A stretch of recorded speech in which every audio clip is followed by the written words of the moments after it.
এই যে ফজলুর রহমান বাবু যিনি রয়েছেন, 5ই আগস্টের পরে যদি এই ধরনের মন মানসিকতা থাকে যে আমার মতের সাথে মিলবে না, তার মানে সে মুক্তিযুদ্ধ বিরোধী, সে আলবদর, সে রাজাকার, সে রাজাকারের সন্তান, এগুলো হাইলি প্রবলেমেটিক। আপনার মত পার্থক্য হতে পারে, সেটা নিয়ে ডিসকাস হইতে পারে, কিন্তু আপনি তাকে হচ্ছে আহ, রাজাকার, আলবদর, মুক্তিযোদ্ধা বিরোধী, মুক্তিযোদ্ধা পরিপন্থী, 71 বিরোধী, এই এই প্রবণতাগুলোই কিন্তু আওয়ামী প্রবণতা। আপনারা 1971 সালকে কতটুকু লালন করেন, এমন তো একটা বড় প্রশ্ন গতকালকে করেছিল আপনার জনাব ফজলুর রহমান হাসিন আবদুল্লাহ। দেখুন, এই ক্ষেত্রে যে বিষয়টি, আহ, বাংলাদেশ জামাতি ইসলামী, বিএনপি, তারপর হচ্ছে ছাত্র সংগঠনগুলোর মধ্যে হচ্ছে ছাত্র শিবির, ছাত্র দল, তখন সবার লক্ষ্য ছিল যে হাসিনার পতন। তো হাসিনার পতনের জন্য যখন আমরা যখন ডিস্ট্রাকশনের দিকে যাবেন, ডিস্ট্রাকশনের সময় সবাই ইউনাইটেড হয়ে যায়। এটা হচ্ছে একটা ল। আপনার এটা পৃথিবীতে এটা হচ্ছে একটা ধ্রুব সত্য। ধ্বংসের সময় সবাই এক, কিন্তু গঠনের সময়, কনস্ট্রাকশনের সময় বিভাজিত হয়ে যায়। এটা এটা খুব স্বাভাবিক একটা বিষয়। এটাকে আহ বিশেষভাবে এটাকে আবার মানে সন্দেহের চোখে দেখতে হবে, বিষয়টা এমন না। কারণ গঠনের সময় কেউ বলবে যে আপনি একটু ডান দিকে হচ্ছে জানালা দিয়েন, কেউ বলবে জানালাটা একটু বড় করেন, কেউ ছোট করেন, কেউ বলবেন যে না একটা আমার দরজা দিতে হবে দুইটা বেশি। কিন্তু ভাঙার সময় যে যে দিক থেকে ভাঙতে পারে সেটা নিয়ে কোনো ইস্যু নাই। তো এটা খুবই একটা স্বাভাবিক একটা বিষয়।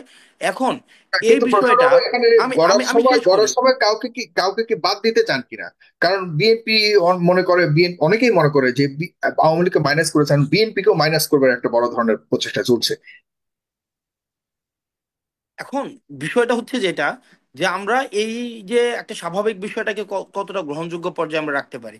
রাজনৈতিক জায়গায় দুই ভাবে মানুষের কাছে পৌঁছানো যায়। এক হচ্ছে প্রতিপক্ষকে খারাপ বানিয়ে, দ্বিতীয়ত হচ্ছে প্রতিপক্ষর তুলনায় নিজেকে আরো বেশি ভালোভাবে উপস্থাপন করে। দুইভাবে পুনরাবৃত্তি করছি। এক হচ্ছে আপনার অবস্থানকে অপরিবর্তিত রেখে প্রতিপক্ষকে আপনি যত বেশি মানে সম্ভব খারাপ বানাবেন, বানিয়ে নিজেকে মানুষের সামনে উপস্থাপন করা। আরেকটা হচ্ছে যে প্রতিপক্ষর অবস্থানটাকে অ্যাকনোলেজ করে আপনি কতটা প্রতিপক্ষর থেকে ভালো সেই বিষয়টা মানুষের কাছে প্রচার করা। দীর্ঘদিন ধরে বা আমাদের রাজনৈতিক যে কালচারটা, আমাদের রাজনৈতিক কালচারটাই হচ্ছে এটা। প্রতিপক্ষকে কিভাবে অসম্মানিত করা যায়, কিভাবে খারাপ বানানো যায়, প্রতিপক্ষের কিভাবে ক্যারেক্টার অ্যাসাসিনেশন করা যায়, প্রতিপক্ষের নেতৃবৃন্দের কিভাবে হচ্ছে ক্যারেক্টার অ্যাসাসিনেশন করা যায়, এগুলোর মধ্য দিয়ে মানুষের কাছে পৌঁছানোর এই বিষয়গুলো আমাদের রয়েছে। যেমন আপনি যদি হাসিনার যদি আপনি 25 মিনিটের কোনো একটা, 10 মিনিটের কোনো যদি একটা আপনি প্রেস কনফারেন্স শুনেন, সেখানেও 5 মিনিটের মতো আপনি দেখবেন রাজনৈতিক বিভিন্ন কুৎসা রয়েছে, বিভিন্ন ধরনের মোটা দাগে সবগুলাই হচ্ছে একই রকমের। তো সেই জায়গা থেকে সেই কালচারের আমরা উত্তরণ চাই। দ্বিতীয় যে বিষয়টি রয়েছে, সেখানে আসলে কাউকে মাইনাস করে দেওয়ার যে বিষয়গুলো, বিষয়টি এমন না একদম। আমাদের এই বিষয়টিকে আমরা এভাবে ব্যাখ্যা করতে চাই না, বরং আমরা কিভাবে এই সংস্কার প্রক্রিয়ায় কে কতটা উইলিংলি অংশগ্রহণ করতে পারছে বা হুম। চাচ্ছে, এই সংস্কার প্রক্রিয়াটি এই অন্তর্বর্তীকালীন সরকারের অধীনে কে কতটা বেশি চাচ্ছে, সেটি হচ্ছে মূলত প্রশ্নের জায়গায়। অনেকেই চাচ্ছে যে এই সংস্কারগুলো আমরা যখন ক্ষমতায় আসবো তখন করব। অনেকেই চাচ্ছে যে না, এই অন্তর্বর্তীকালীন সরকারই এই সংস্কারগুলো করে যাক, নির্বাচিত সরকারটি সেটির ধারাবাহিকতা অব্যাহত রাখুক। যদি আপনি যদি দ্বিমতের জায়গাটি দেখেন, দ্বিমতের জায়গা কিন্তু এটি, মোটা দাগে দ্বিমতের জায়গা এটি, যে আমরা এসে সংশোধন করব, সংস্কার করব। আর আরেকটা পক্ষ চাচ্ছে কি, সংস্কার এই অন্তর্বর্তীকালীন সরকার করে যাক, একটা নির্বাচিত সরকার এসে সেটির ধারাবাহিকতা অব্যাহত রাখো। এখন এই যে মতপার্থক্য তৈরি হয়েছে, এই মতপার্থক্যটিও কিভাবে আলোচনার মধ্য দিয়ে সেটাকেও কতটা কমিয়ে নিয়ে আসা যায়, সেটি হচ্ছে আমাদের জায়গা থেকে রাজনৈতিক চাওয়া। দ্বিতীয় যে বিষয়টি, তৃতীয় যে বিষয়টি যেটি আমাকে প্রশ্ন করেছেন সম্মানিত পলাশ চৌধুরী ভাই, সেটি হচ্ছে যে আমাদের রাজনৈতিক যেই লক্ষ্য, আমরা কি ধরনের বাংলাদেশ চাই, বা আমাদের রাজনৈতিক লক্ষ্যটা স্পষ্ট করা উচিত, সেটা কিছু কিছু ক্ষেত্রে স্পষ্ট মনে হচ্ছে। আমরা আমাদের রাজনৈতিক দর্শন, আমাদের রাজনৈতিক লক্ষ্য, আমাদের অভিসন্ধি খুবই স্পষ্ট এবং স্বচ্ছ। সেটি হচ্ছে আমরা অতীতের একটা 47 থেকেও যদি ধরি, এই পর্যন্ত আসলে মানুষের মুক্তির জন্য রাজনীতিটি হয়নি।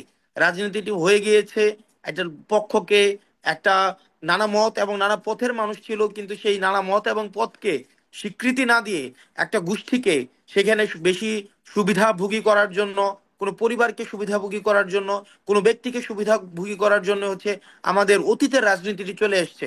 আমরা সেই রাজনীতির উত্তরণ চাই। বরং এখনের রাজনীতিটি হোক গণমানুষের রাজনীতি, যে রাজনীতির মধ্য দিয়ে আমাদের খুব স্পষ্ট, আমরা আমাদের ঘোষণাপত্র সেটা আমরা আমরা স্পষ্ট করেছি, আমরা চাই ন্যূনতম প্রতিষ্ঠানগুলো ফাংশনাল হোক।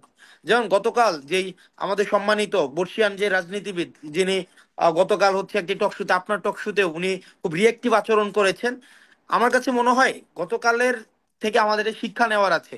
গতকাল উনি যে ধরনের আচরণ করেন এবং বর্তমান তরুণ প্রজন্ম যে ধরনের আচরণ রাজনীতিবিদদের থেকে প্রত্যাশা করেন, সেটির মধ্যে দৃশ্যমান যোজন যোজন পার্থক্য রয়েছে। আমরা রকির এই যে, আচরণটাকে আমি আমি আমি শেষ পরে করি। করি, কিন্তু যে অভিযোগগুলি করেছেন সেগুলিকে না, আপনি আমি কি আমি আমি ব্যাখ্যা আমি করেন? আমি আমি দুইটাকে, আমরা দুইটাকে একসাথে করে দিচ্ছি। হুম আপনি ওই হুম প্রসঙ্গটাকে ওই প্রসঙ্গে দিয়ে আমি সাপ্লিমেন্ট করছি। হুম যেমন হুম দেখেন, আমরা এই প্রজন্ম না এই রাজনৈতিক মতাদর্শিক বা ভাবাদর্শিক যে আলোচনাগুলো, সে আলোচনাগুলো খুব বেশি যে এই প্রজন্মের মানুষের কাছে খুব বেশি প্রাধান্য পায়, বিষয়টি এমন না। বরং এই প্রজন্মের মানুষের কাছে বা এই প্রজন্মটা আসলে কি চায়, এই প্রজন্মের মানুষ চায় সে যে লাইনে দাঁড়াবে কোনো একটা হসপিটালে গিয়ে বা পাসপোর্ট অফিসে গিয়ে বা কোনো সচিবালয়ে বা কোনো একটা সরকারি সুবিধার জন্য, এই লাইনটা যেন সবার জন্য সমান হয়। কেউ রাইট। যেন একটা লাইনে 1 ঘন্টা দাঁড়ায় আছে, কেউ যেন পিছন থেকে এসে আবার কাজটা করে হাসতে হাসতে তার সামনে দিয়ে বের হয়ে না যায়। কারণ ওই যে মানুষটা আস্তে আস্তে বের হয়ে যায়, সে হয়তো হয়তো বড় অনেক বড় সরকারি চাকরিজীবী, সে হয়তো অনেক বড় রাজনীতি দলের সরকারি দলের কোনো একজন সুবিধাভোগী কোনো নেতা। হুম একটা তরুণ প্রজন্মের কাছে যদি দেখেন, এটাও একটা আপনার প্রত্যাশার একটা জায়গা। এই প্রত্যাশার জায়গাটা আপনাকে নেগলেক্ট করলে হবে না। 2 নম্বর জায়গা, একটা তরুণ প্রজন্ম আসলে কি চায়? সে চায় সে যে ইনস্টিটিউশন থেকে যে সুবিধাটা নিবে, তাকে একটা ইম্পার্শিয়াল সুবিধা দিবে। তার মত এবং তার পথের ঊর্ধ্বে উঠে তাকে একটা একটা সুবিধা দিবে। সেই সুবিধা নেওয়ার ক্ষেত্রে কোনো লৈঙ্গিক কোনো ধরনের বাছবিচার করবে না, কোনো ধরনের হুম রাজনৈতিক বাছবিচার করবে না, স্থানগত কোনো বাছবিচার করবে না, রাজনৈতিক মতাদর্শের বাছবিচার করবে না। সে যদি বাংলাদেশকে ধারণ করে বাংলাদেশপন্থী হয়, তখন তাকে এই সুবিধা থেকে বঞ্চিত করবে না। এটি হচ্ছে এই তরুণ প্রজন্মের মোটা দাগে এই প্রত্যাশার জায়গা বর্তমানে এসে। আপনার কিন্তু যদি আপনি স্থান কাল সময়ে বিবেচনার জায়গায় এইগুলো বিবেচনা না করে শুধুমাত্র একটি আদর্শিক জায়গা ধরে পড়ে থাকেন, তাহলে কিন্তু আপনি প্রজন্মের প্রত্যাশাকে মিট করতে পারবেন না। যেটি আমাদের হাসিনা যে ভুলটি করেছিল, সে স্থান কাল এবং প্রজন্মকে এড়িয়ে গিয়ে শুধুমাত্র আদর্শ, একাত্তর একাত্তর চেতনা, একাত্তর চেতনা, এই বিষয়গুলোকে সবসময় মানুষের উপরে ইম্পোজ করার চেষ্টা করেছিল। দেখেন, এর পরবর্তীতে একটা তরুণ প্রজন্ম কি চায়? তরুণ প্রজন্ম চায় দুর্নীতি মুক্ত, চাঁদাবাজ মুক্ত, এবং সেই জন্য এই দেশটাতে সেফ ফিল করে সে একটা বিজনেস করবে, সে একটা চাকরি করবে, সেজন্য অ্যাটলিস্ট একটা সেফ ফিল করে। রাজনীতি অনেকেই মনে করে is none of our business. যে রাজনীতি করবে সে রাজনীতি করুক, এটা আমার ভাই আমি সাথে পাচ্ছে নাই। আমি যেন আমার এই বাচ্চা বউ নিয়ে আমি যেন একটা একদম সিম্পল একটা লাইফ লিড করি। আমি সকালে উঠে বাসায় অফিসে যাব, অফিস থেকে বাসায় আসব, আমি যেন জীবনের এই এতটুকু নিরাপত্তা পাই। আপনি যদি মনে করেন মোটা দাগে আমাদের দেশের মানুষের চাওয়াটা এতটুকুই, আমাদের দেশের মানুষের চাওয়া যে খুব বেশি, বিষয়টি কিন্তু এমন না। আমাদের দেশের কৃষকরা সময় মতো ফসলের বীজ চায়, সময় মতো সারটা চায়, এবং সেটা ন্যায্য মূল্যে বাজারে বিক্রি করতে চায় কোনো মধ্যস্বত্ব ভোগী ছাড়া। এই মধ্যস্বত্ব ভোগীটা সৃষ্টি করে কারা? একটা রাজনীতি মানে রাজনীতিবিদদের একটা সুবিধাভোগী গোষ্ঠী। এখন দেখেন এই যে সমস্যাগুলো সৃষ্টি হচ্ছে, এই সমস্যাগুলো সৃষ্টি হয় প্রতিক্রিয়ামূলক মনোভাবের কারণে। আপনি যখন প্রতিক্রিয়ামূলক একটা আদর্শের মধ্যে আপনি বন্দী হয়ে যাবেন নিজেকে, আপনি যখন মানুষের দ্বিমতকে আপনি নিতে পারবেন না, মানুষ সমালোচনা করবে আপনি নিতে পারবেন না, তখনই আপনার মধ্যে একটা প্রতিক্রিয়ামূলক মনোভাব আপনার তৈরি হয়। আপনি যদি দেখেন এই যে অন্তর্বর্তীকালীন সরকার এসছে, বা আমরা হুম যারা এখন আপনারা আমাদেরকে দেখতে পাচ্ছেন, বলতে পারবেন এই পর্যন্ত আমরা কোনো একটি আমাদের সমালোচনা করেছে, তাকে ব্যক্তিগতভাবে গিয়ে থ্রেট দেওয়া হয়েছে, তার নামে মামলা করা হয়েছে, কমেন্টে ব্লক করা হয়েছে? আপনি যদি আমার পোস্টের কমেন্টে যান, সেখানে প্রতিনিয়ত আমি তো মাঝে মাঝে বাসায় বলি, আমার মা আমার জন্য দোয়া করে, আমি মাঝে মাঝে বলি দোয়া করে কি লাভ হবে, দেশের অন্তত 2.25 কোটি মানুষ আমাকে প্রতিদিন গালাগালি করে এবং কমেন্ট সেকশনে মাইরা ফেলবে কাইটা ফেলবে প্রতিদিনই বলি। কিন্তু দেখেন, আমরা এই বার্তাটা মানুষকে দিতে চাচ্ছি যে রিসেপটিভ একটা মনোভাব, নট রিয়েক্টিভ। আমরা রিসিপটিভ, যে মানুষ আপনার মতে সবাই একমত হবে, আপনার মতের সাথে সবাই একমত হবে, এই ধারণাটাই হচ্ছে একটা ফেসিবাদী ধারণা। যে রাইট। আপনি যে চিন্তা করেন, আপনি যেই মতের, আপনি যেই পথের, সবাইকে ওই মতের বানাইতে হবে, সবাইকে এই পথের বানাইতে হবে, আপনার আদর্শে সবাইকে বিশ্বাস করতে হবে, সবাইকে বোতলবন্দি করতে হবে। এই চিন্তাটাই হচ্ছে ফেসিবাদী চিন্তা। আপনি আপনার নিজের মতটাকে প্রকাশ করবেন, এবং আরেকজন যদি দ্বিমত প্রকাশ করে সেটার সুরক্ষা আপনি নিশ্চিত করতে পারবেন, নিশ্চিত করবেন নিজ দায়িত্বে। এটাই হচ্ছে মূলত হচ্ছে গণতন্ত্রের সৌন্দর্য। এখন আপনার মধ্যে যদি এই ধারণাটা না থাকে, আপনি যদি কথায় কথায় আপনার মতের সাথে না মিললেই আপনি ট্যাগ দিবেন, আপনি তাকে হচ্ছে সাইডলাইন করে দিবেন, কর্নার করে দিবেন, এই প্রতিক্রিয়ামূলক যেই মনোভাব, এই মনোভাবের প্রতিক্রিয়াই কিন্তু 5ই আগস্ট হয়েছে। এই প্রতিক্রিয়ায় কিন্তু এই গণঅভ্যুত্থান হয়েছে। এখন আমরা যদি এই গণঅভ্যুত্থানের 6 মাস বা 7 মাস পরে আবারও কোনো প্রতিক্রিয়ামূলক মতাদর্শের দিকে, প্রতিক্রিয়ামূলক আচরণের দিকে আমরা এই বিষয়গুলোকে এন্টারটেইন করি, তাহলে আবারও এই তরুণ প্রজন্মের যে প্রত্যাশা তৈরি হয়েছে সেটির বিপক্ষে আবার হচ্ছে আমার পথ চলাটা তৈরি হবে। আমরা সেটি চাই না। সুতরাং আমাদের একটি কথা রয়েছে যে তরুণদের যে জোশ এবং প্রবীণদের যে হোশ, এই দুইটার সংমিশ্রণেই কিন্তু আপনাকে আগাতে হবে। আপনি শুধুমাত্র জোশ দিয়েও দেশ গঠন সম্ভব না, আবার শুধু হুশ দিয়ে দেশ গঠন সম্ভব না। তেজদীপ্ত মনোভাব এবং বুদ্ধিদীপ্ত মনোভাব দিয়ে হচ্ছে আপনার দেশটাকে পুনর্গঠন করতে হবে। সেই জায়গা থেকে এই যে ফজলুর রহমান বাবু যিনি রয়েছেন, যে বিএনপির বর্ষিয়ান, ফজলুর রহমান সাহেব, হ্যাঁ ফজলুর রহমান সাহেব ফজলুর রহমান সাহেব, একটা মুক্তিযোদ্ধা, জি। যে একজন মুক্তিযোদ্ধা, আমরা অনুরোধ করবো উনি ওনাকে, বা মুক্তিযুদ্ধ উনি নিয়ে বা আপনাদের আপনাদের আপনাদের আমি আমি দৃষ্টিভঙ্গি নিয়ে তিনি সন্দেহ আমি করছেন। হ্যাঁ আসছি। আমি উনি বা ওনার মতো যারা রয়েছে, যাদের অভিজ্ঞতা রয়েছে, আপনাদের কাছে অনুরোধ করব, হাসিনার মতো পরমত সহিষ্ণুতা, হাসিনা পরমত সহিষ্ণু হয় নাই।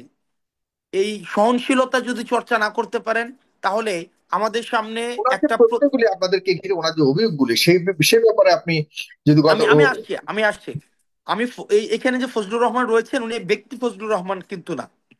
হুম। উনি বা ওনার মতো অন্যান্য যারা রয়েছে, 5ই আগস্টের পরে যদি এই ধরনের মন মানসিকতা থাকে যে আমার মতের সাথে মিলবে না, তার মানে সে মুক্তিযুদ্ধ বিরোধী, সে আলবদর, সে রাজাকার, সে রাজাকারের সন্তান, এগুলো হাইলি প্রবলেমেটিক, এবং এগুলো আমরা শুনতে প্রস্তুত না।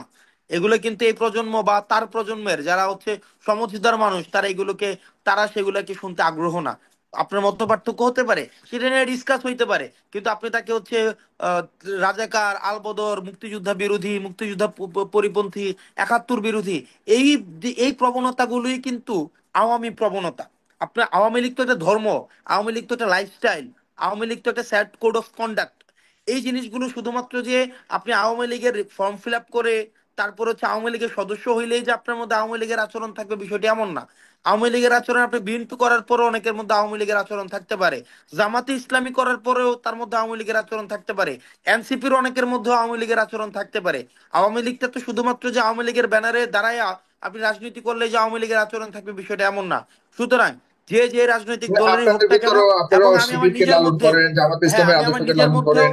আমরা হুম। নিজের রাজনৈতিক দলের মধ্যে এই আওয়ামী আচরণের পরিপন্থী যারা রাজনীতি করবে বর্তমানে, তাদের রাজনীতিটাই হচ্ছে সর্বজন গ্রহণযোগ্য হবে। কারণ আওয়ামী রাজনীতিটাই হচ্ছে জনগণ বিবর্জিত একটা রাজনীতি, জনগণ বিরোধী একটা রাজনীতি। সুতরাং এই জনগণ বিরোধী না হওয়ার জন্য আমি অনুরোধ করব ফজলুর রহমান সাহেব সহ আর যারা তার মতো রয়েছেন তাদের,